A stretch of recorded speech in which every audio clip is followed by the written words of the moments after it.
यहाँ पर मैंने कुछ औरतों का जिक्र, मेन औरतों का जिक्र मैं करना चाहती हूँ। जैसे कि सबसे पहले शैमुएल, जो कि एक नबी हुए हैं और जिसके बारे में हम सब जानते हैं, बाइबल को हम बहुत सब अच्छी तरह जानते हैं, शायद चल नहीं पाते, जानते बहुत।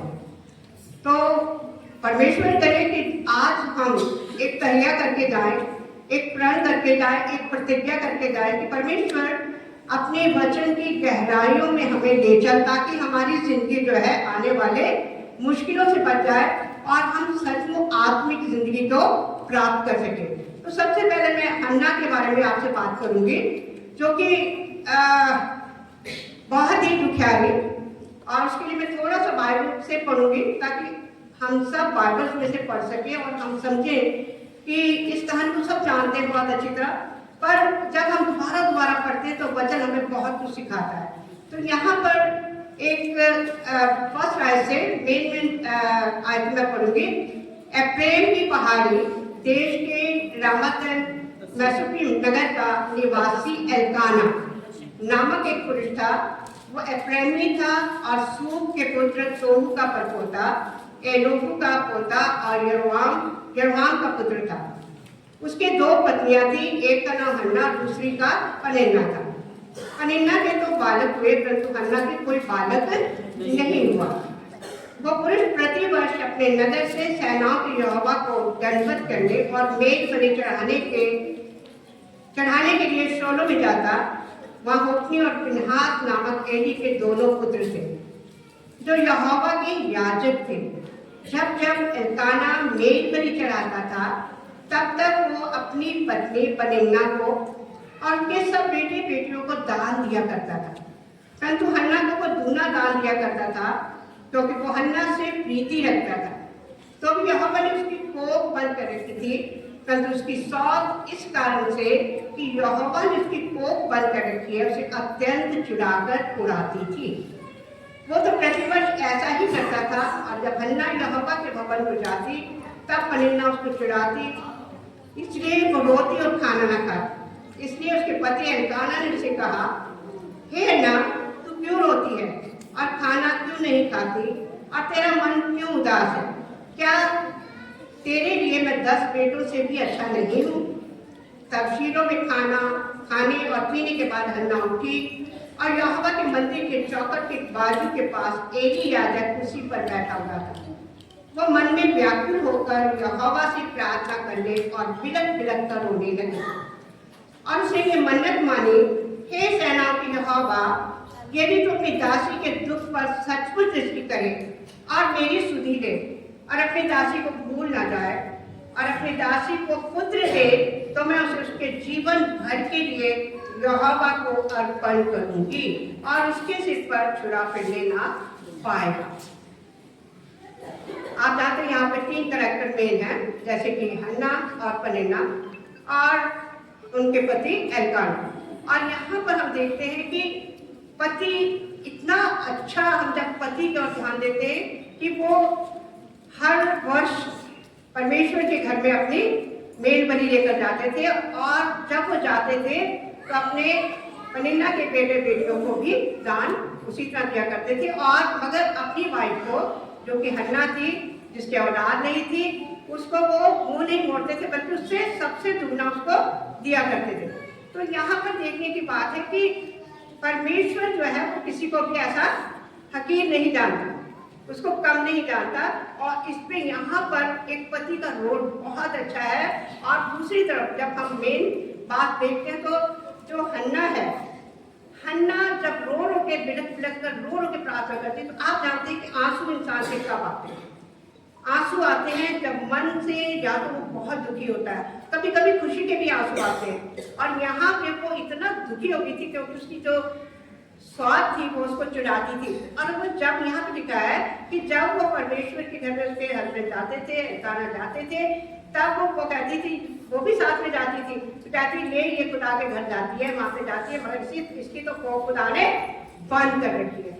यहाँ पर ये बहुत बुरी सोच दिखाई गई है कि खुदा ने इसकी कोख बंद कर रखी है, और वो ये कहकर उसे चुराती थी कि बड़ी बड़ी कर दिया, जानती है, रोज चर्च डालती है, दुआ करती है, इसको ये तो नहीं मिलता। ये तो आज भी ऐसी भावनाएं लोगों के दिलों में आ जाती हैं कि चर्च जाती है मगर इसे ये नहीं मिलता, ये नहीं मिलता। परंतु आप जानते हैं कि खुदा ऐसा खुदा नहीं है।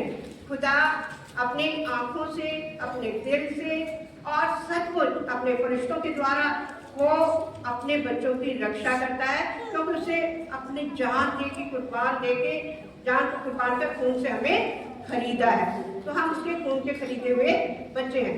तो यहाँ पे बहुत सारी विपरीत उसके बातें चल रही थी, मगर हन्ना ने हिम्मत नहीं हारी। और सबसे बड़ी बात यहाँ पर आज परमेश्वर जो आपको भी आज देना चाहता है कि अगर हमारे पाँव स्थिर है, हमारे विपरीत कितनी बातें होती रहे, हमारे पाँव अगर स्थिर है, आपका मन अटल विश्वास में अगर पक्का है, तो आप जो है आगे बढ़ते जाएंगे। खुदा आपको आगे लेकर जाएगा। खुदा आपको ऐसा साधारण से असाधारण बना देगा। आपकी इम्पोर्टेंस जो है वो और बढ़ जाएगी, क्योंकि यहाँ पर आप एक इतिहास में आज एक ऐसी औरत की बात में करेंगे जिससे किसी की हम इतिहास में इसका, और इतिहास क्या है? ऐसी बुक, ऐसा पवित्र ग्रंथ जो कि दुनिया में इसके बराबर कोई ग्रंथ नहीं है। ये ग्रंथ पवित्र ग्रंथ, और इसमें किसी का नाम होना कोई मजाक बात नहीं है। तो यहाँ पर उस औरत का नाम है, हन्ना का नाम है कि उसने परमेश्वर पर विश्वास रखा, उसने अपने पैरों को स्थिर रखा, उसने अपने मन में अटल योजना जो कि परमेश्वर ने बनाई थी उसके लिए अपने आप को तैयार किया। और बेशक बिना सोचे हम कहते हैं, देखते हैं, हम दुआ करते हैं, प्रभु ने अभी सुनी नहीं है, पर ऐसा वो नहीं सोचती है। वो कहती है कि सुनेगा, और वो रो के प्रार्थना करती है, खुदा मौके पर जब समय आता है तो सचमुच उसकी सुधि लेता है, वो एक पुत्र को जन्म देती है, और वो पुत्र का नाम शैमुएल रखा जाता है। शैमुएल रखा जाता है, और शैमुएल का मतलब है, आप सब जानते हैं कि प्रभु से मांगा हुआ, तो उसने मांग कर लिया। तो यहाँ पर जो उसको चुराती थी उसको भी सिर नीचा कर दिया खुदा ने। जो उसको तंग करते थे, जो सुनाते थे, उसको सबको शर्मिंदा कर दिया, पर खुदा ने उसको ऊंचा किया। और आज हम इतिहास में उसने ऐसा इतिहास रचा है कि आज हम हन्ना को याद करते हैं। इसी तरह अब मैं बाइबल में से नहीं पढ़ूंगी, पर मैं अपनी बातें पूरी करूंगी, क्योंकि मैं चाहती हूँ कि ज़्यादा से ज़्यादा आपके सामने करूँ। माता मरियम, ठीक है जी, माता मरियम एक साधारण स्त्री, गरीब स्त्री, कोई ज्यादा पढ़ी लिखी नहीं थी, कोई कुछ नहीं था उसे आता, और शायद आसपास के लोग मरियम को जानते भी नहीं थे। शायद जैसे हम एक गांव में रहते हैं, हमें आपस में लोग जानते हैं, पर ज्यादा वो सोशल भी नहीं थी। परंतु खुदा ने जब अचानक फरिश्ता आके गब्राइल फरिश्ता उसके पास आकर खड़ा होता है, उसका ध्यान अपनी ओर लगाता है, और जब उसको कहता है कि तेरे लिए क्या, तेरा खुदा ने क्या तुझको अनुग्रह किया है। और यहाँ पर हम देखते कि मरियम कोई एटीट्यूड नहीं कि मेरे पास फरिश्ता आया, कोई घमंड नहीं है, कोई, उसकी आंखें झुक गई, उसका सिर झुक गया, उसका मन जो था नम्र हो गया, और उसने झुक कर कहा कि जैसा मेरा प्रभु चाहता है वैसे उसी के मुताबिक मेरे लिए हो। और ऐसा हुआ।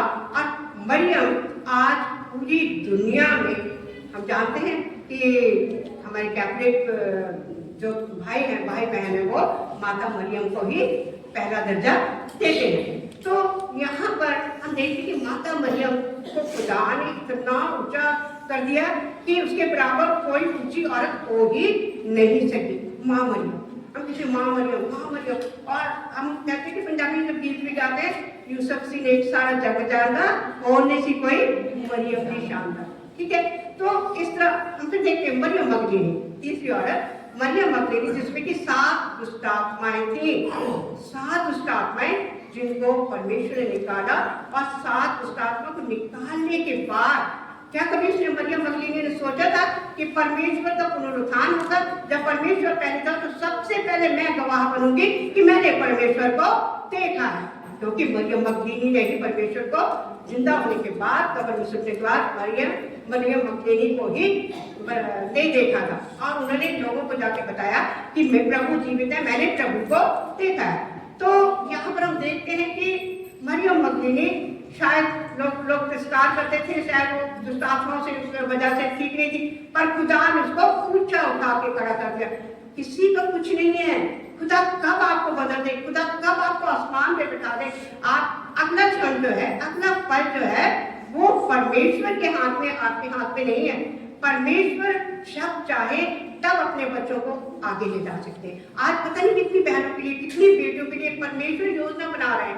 आप में से बैठी औरतों के लिए, बहनों के लिए परमेश्वर ऐसी योजना बना रहे हैं कि परमेश्वर चाहते हैं कि वो कुछ करे। फिर 3 औरतें, चौथी दबोरा जो कि न्यायों में पढ़ते हैं, वो न्याय करती थी, ठीक है। और हम न्याय नहीं कर सकते, हमारे घर का न्याय नहीं होता, कलीसियाओं में मुश्किल आती है तो हम न्याय नहीं कर पाते। तो हम उसकी जिंदगी से ये देखते हैं कि हमें भी ऐसी काम, न्याय, मन में न्याय का मतलब है कि निष्पाप, अपना नहीं पराया नहीं, न्याय है तो न्याय है, सच है तो सच है, वही बोलना चाहिए।